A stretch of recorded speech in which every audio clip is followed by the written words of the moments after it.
शुक्ला जी अपने ही जमीन के कागजात को लेकर भटक रहे हैं, इसलिए कि अब उनके जमीन का जो कब्जा है वो खतरे में है। अब ऐसा क्यों है? आखिर शुक्ला जी क्यों परेशान है और शुक्ला जी क्यों ऐसा कहिए कि अब जो है उन्होंने कोर्ट का सहारा ले लिया।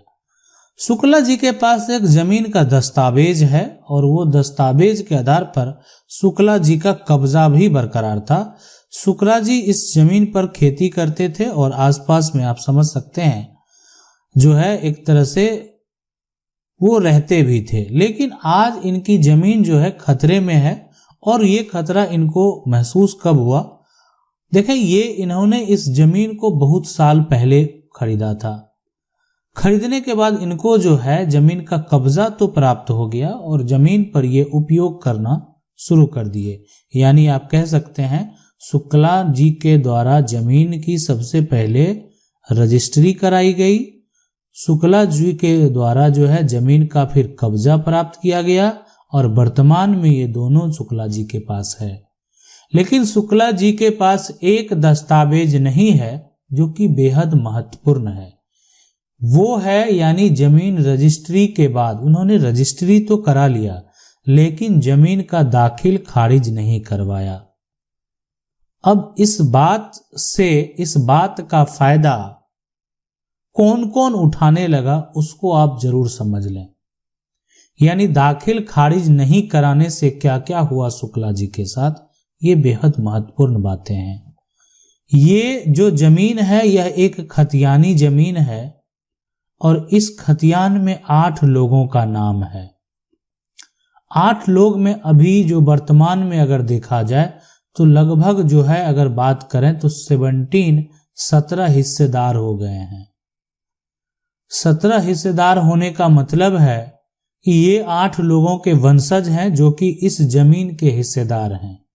अब इसमें से जो है 2 हिस्सेदार ने मिलकर अपने हिस्से की संपत्ति हिस्सेदार ने मिलकर जो है अपने हिस्से की संपत्ति, कोई अपना हिस्सा तो बेचना ही चाहता है, अपने हिस्से की संपत्ति को बेच दिया है ना। यहां पर जो है संपत्ति को बेच दिया यानी अपना हिस्सा मान लेते हैं। अब कोई बेचना चाह रहा था आप उसको रोक तो नहीं सकते हैं, अपना हिस्सा वो संपत्ति है और उन्होंने बेच दिया। लेकिन हुआ ये नहीं, यहां पर ये हुआ कि अपने हिस्से की प्रॉपर्टी तो 2 व्यक्ति ने मिलकर बेच दिया। शुक्ला जी ने जमीन को खरीद भी लिया, जमीन की रजिस्ट्री भी हो गई, लेकिन इन्होंने जमीन का दाखिल खारिज नहीं कराया।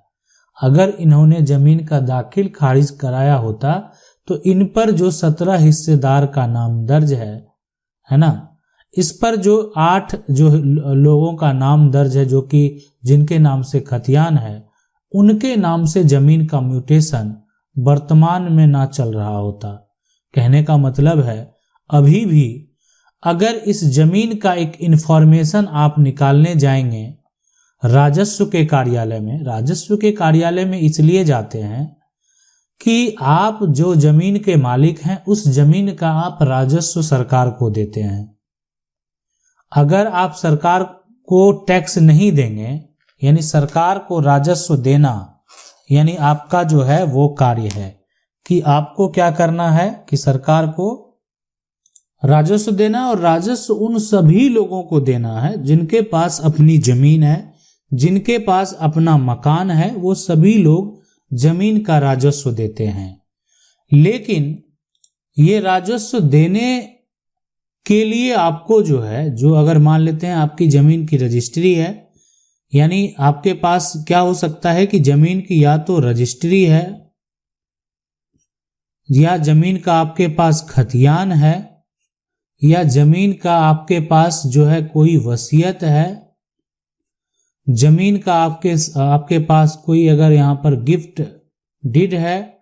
ये सभी दस्तावेज होने चाहिए और इसके आधार पर आप जमीन का दाखिल खारिज जो है वो करवा सकते हैं और उसके बाद आप सरकार को राजस्व जो है यहां पर वो देते हैं।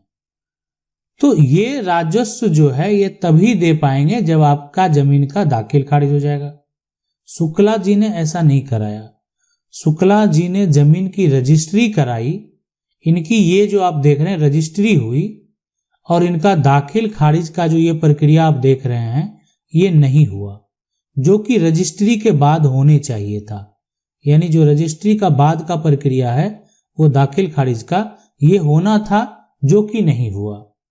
तो शुक्ला जी ने तो राजस्व सरकार को नहीं दे रहे थे, तो इस जमीन का राजस्व कौन दे रहा था? तो इस जमीन का राजस्व देने वाले लोग जो हैं वो 17 हिस्सेदार थे।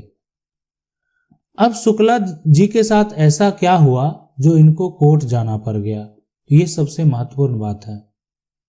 इससे आप बहुत कुछ सीख सकते हैं, आपको पता चल जाएगा कि आखिर ये क्यों जरूरी है। शुक्ला जी के साथ इतना बड़ा धोखा हो गया कि इस जो 17 हिस्सेदार थे, जो 2 हिस्सेदार ने जमीन को बेचा, जो 2 हिस्सेदार ने पहले जमीन को बेचा उसने तो कुछ नहीं किया, लेकिन बाकी अन्य जो हिस्सेदार हैं उसमें से कुछ हिस्सेदार जो है आप समझ सकते हैं कि वो अब जालसाजी करने पे उतर गए हैं। तो उसमें से क्या किए कि एक हिस्सेदार क्या किया कि उसको लगा कि इस जमीन का तो ये हमारे नाम पर भी दर्ज है। एक हिस्सेदार ने जमीन को फिर से बेच दिया, जमीन की रजिस्ट्री हो गई, और जो खरीदार है वो क्या किया, जमीन का दाखिल खारिज भी करा लिया। समझदार होगा, यानी दाखिल खारिज क्या किया, करा लिया। शुक्ला जी के पास लेकर आया, बोला इस जमीन को हम खरीदे हैं और आपके पास जो कागजात है वो फर्जी है। मेरे पास जमीन हम खरीदे हैं और मेरे पास जमीन का म्यूटेशन भी है, जमीन का दाखिल खारिज भी हम ही करवाए हैं। अब शुक्ला जी को तो झटका इसलिए लग गया कि ये इन्होंने जमीन की रजिस्ट्री 20 साल पहले कराई थी और 20 साल से इस जमीन का रजिस्ट्री का कागज घर में शुक्ला जी रखे हुए थे। आज तक उनको इससे कोई मतलब नहीं रहा और शुक्ला जी इस पर खेती करना शुरू कर दिए और आसपास जो है आप एक झोपड़ी बनाकर शुक्ला जी ने रह भी रहे थे। अब शुक्ला जी इस बात से परेशान हैं और उनके साथ ये बड़ा अन्याय हो गया कि एक हिस्सेदार ने जो जमीन को बेच दिया, रजिस्ट्री हो गई, दाखिल खारिज हो गया। शुक्ला जी को अब जो है कोई रास्ता नहीं दिखा। उनको लगा कि अब मुझे क्या करना चाहिए, अब मुझे जो अपना पुराना दस्तावेज है उसको साबित करना पड़ेगा कोर्ट में कि ये मेरा दस्तावेज सही है। पुराने जो हिस्सेदार हैं, जो पहले के हिस्सेदार हैं, 2 हिस्सेदार के हिस्से की प्रॉपर्टी थी, उन्होंने मुझे ये संपत्ति बेचा है। उसके बाद क्या किया कि जो नया हिस्सेदार है ना, वो क्या किया, दूसरे को संपत्ति बेच दिया, इसलिए कि मैंने इस जमीन का म्यूटेशन नहीं करवाया था, मैंने इस जमीन का दाखिल खारिज नहीं करवाया था। आपको क्या लगता है, क्या शुक्ला जी को न्याय मिलेगा? हमारा कानून क्या कहता है? देखें, हमारा कानून ये कहता है कि एक बार जमीन अगर आप बेच लेंगे, है ना, विक्रेता जो है ना, विक्रेता अगर एक बार संपत्ति को बेच दे तो उसको दोबारा जो है यहाँ पर बेचने का अधिकार नहीं है, बेचने का अधिकार जो है उसको दोबारा नहीं है, ये कहता है हमारा कानून। यानी अगर एक बार प्रॉपर्टी को बेच दिया गया है तो विक्रेता का परिवार, विक्रेता का कोई भी उत्तराधिकारी दोबारा इस संपत्ति को बेचने का अधिकार नहीं रखता है। ऐसा ट्रांसफर ऑफ प्रॉपर्टी एक्ट जो है उसमें आप जाकर देख सकते हैं, उसमें ये बात कहा गया है। यानी प्रॉपर्टी ट्रांसफर के मामले में ऐसा साफ साफ स्पष्ट कर दिया गया है कि अगर आपके द्वारा एक बार सेल डीड कर दिया गया है, आप उस संपत्ति के मालिक हैं, तो आपके बच्चे या आपके कोई भी उत्तराधिकारी इस प्रॉपर्टी को दोबारा नहीं बेचेंगे।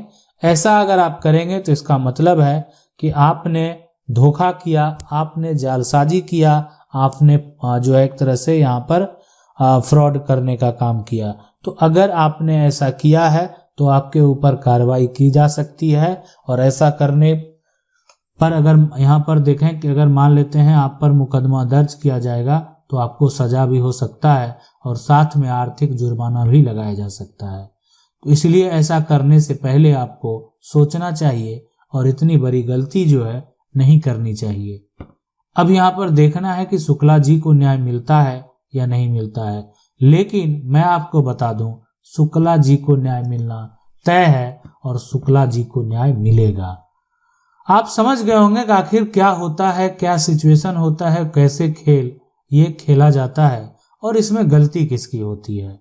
आशा करते हैं वीडियो अच्छा लगा होगा। वीडियो को लाइक जरूर कर दें। चैनल को पहली बार देख रहे हैं सब्सक्राइब करके जो बेल आइकन है उसको जरूर दबा लें। मिलते हैं अगले वीडियो में, तब तक के लिए जय हिंद।